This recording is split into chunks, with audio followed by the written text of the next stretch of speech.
बिस्मिल्लाहिर्रहमानिर्रहीम। अस्सलाम वालेकुम। आप देख रहे हैं लाहौर इंटरनेशनल क्रिकेट चैनल। कल की न्यूज देखी, उसका चर्चा उतना नहीं हुआ जितना कि चर्चा होना चाहिए था। और यही अनिल कोई बड़ा खिलाड़ी खेलता तो इस टाइम किंग किंग की आवाज लग रही होती। मगर उन तमाम किंग्स को जिन्होंने T20 में सबसे ज्यादा रन किए हुए हैं, बाबर आजम, विराट कोहली और रोहित शर्मा, इनको बहुत पीछे छोड़ दिया।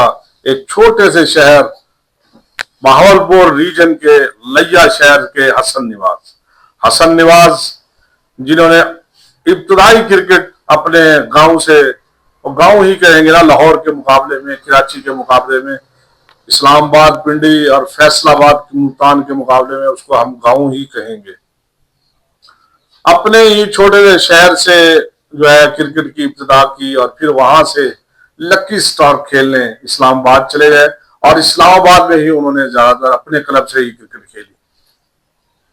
वो के बहुत ज्यादा क्रिकेट नहीं खेली हुई थी उन्होंने, डोमेस्टिक, PSL और जितने भी बड़ी ट्रॉफीज हैं वो नहीं खेली हुई थी, मगर पता था कि वो एक बहुत बड़े प्लेयर है, बड़े महान प्लेयर है। जब उनका बल्ला चलेगा तो बड़े बड़े रिकॉर्ड तोड़ देंगे।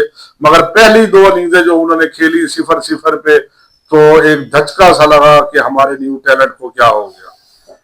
देख के बड़ी खुशी हुई थी जब हसन निवाज का नाम आया था पाकिस्तान की T20 टीम में, और जब उनकी परफॉर्मेंस देखी पहले 2 इनिंग्स में, मैंने कहा ये तो बड़ा जबरदस्त प्लेयर है। उन्होंने हमारी एकेडमी में भी प्रैक्टिस की, लाहौर इंटरनेशनल क्रिकेट एकेडमी में। इसी तरह इर्द गिर्द जितनी भी एकेडमीज थी, वहां के कोचिज से, मेरे दोस्त कोचिज, वहां पे भी उन्होंने उनकी निगरानी में भी काफी प्रैक्टिस की। फिर इसलिए अफसोस तो होता है कि 2 जो है उन्होंने शून्य बना दिए हैं अपने इब्तदाई दोनों मैचों में। मगर पहला रन कल उन्होंने जब लिया तो मैं मैच देख रहा था इसी जगह पे बैठ के, क्योंकि वो सामने स्क्रीन लगी हुई है। मैं कहा शुक्र है कि एक स्कोर बना लिया है। मैं कहा हो सकता है कि यहाँ पे आज इसका पहला स्कोर सेंचुरी में बदल जाए, 3 हिंसे में बदल जाए, और वही हुआ। उसके बाद ऐसा बल्ला चला, पहले तो जो मोमेंटिंग जो उन्होंने बनाया मोहम्मद हारिस ने, वो कमाल था। उनके आगे इनकी बारी थोड़ी सी नीचे थी, मगर जैसे ही वो आउट हुए हैं उनके बाद इनका बल्ला ऐसा चला कि सिर्फ 44 बॉलों पे अपना शतक जड़ दिया। पहला शतक और पहला रन, और पहली इनिंग्स में 13 हिंसा क्रॉस किया उन्होंने, और क्या खूब खेले हैं। अपने तो क्या, गैर भी तारीफ किए बिना नहीं रह सकते। यह है पाकिस्तान का टैलेंट, जो कभी भी किसी भी वक्त भी किसी जगह पे भी किसी पिच पे भी कुछ भी कर सकता है। मगर उससे पहले जो एक दिन पहले मैच हुआ था, एक दिन की वक्फे से 14 स्कोर, 6 ओवर और 4 विकेट गंवा बैठे थे।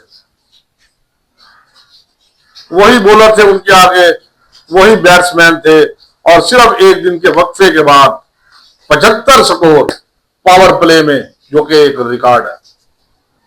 ऐसे कितने सारे रिकॉर्ड और रौंद के रख दिए हमारे इस टैलेंट ने। हसन निवाज कभी कभी वहां प्रैक्टिस करने आते थे, वो बड़े ही बातमीज, बड़े ही धीमे लहजे से बात करने वाला। तो पूछते होते सर थोड़ी सी प्रैक्टिस कर लें, तो मैं कहता कर लें। इसी तरह हमारे जो इर्द गिर्द जितनी भी एकेडमीज हैं वो वहां पे प्रैक्टिस भी करते थे। उनमें से जो कोचेज मेरे दोस्त हैं वो उनको प्रैक्टिस भी करवाते थे मेरे से। गो के उन्होंने मेरे से प्रैक्टिस नहीं की, मगर हमारी एकेडमी में उन्होंने प्रैक्टिस की, और हम दुआ गो हैं कि इसी तरह उनका बल्ला चलता रहे और छोटे शहरों में भी टैलेंट उभर के आता रहे, और इसी तरह पाकिस्तान का नाम रोशन रहे, और जिसकी दोस्त भी, दुश्मन भी, अपने भी, पराए भी तारीफ करते रहे। पाकिस्तान जिंदाबाद, आवर टैलेंट जिंदाबाद। और एक बात और याद रखिएगा, और ये तमाम के लिए है, पाकिस्तान में क्रिकेट का टैलेंट खत्म नहीं हो सकता। कॉन्फिडेंस लूज कर सकते हैं, हम फाइनेंशियली तौर पे कमजोर हो सकते हैं। हम किसी जगह पे भी किसी भी टीम को बड़े ही वाजे मार्जिन से और बड़े ही जबरदस्त स्ट्राइक से हरा सकते हैं, मगर हार भी सकते हैं। हम अगर जिम्बाब्वे से हार सकते हैं तो हम ऑस्ट्रेलिया को भी हरा सकते हैं। हम अगर अफगानिस्तान से हार सकते हैं तो हम 10 विकेट से इंडिया से भी जीत सकते हैं। हम न्यूजीलैंड से 100 से नीचे आउट हो सकते हैं तो उसी न्यूजीलैंड से एक ओपनर ही खाली जितवा सकता है। यह है पाकिस्तान का टैलेंट। देखते रहिए लाहौर इंटरनेशनल क्रिकेट चैनल।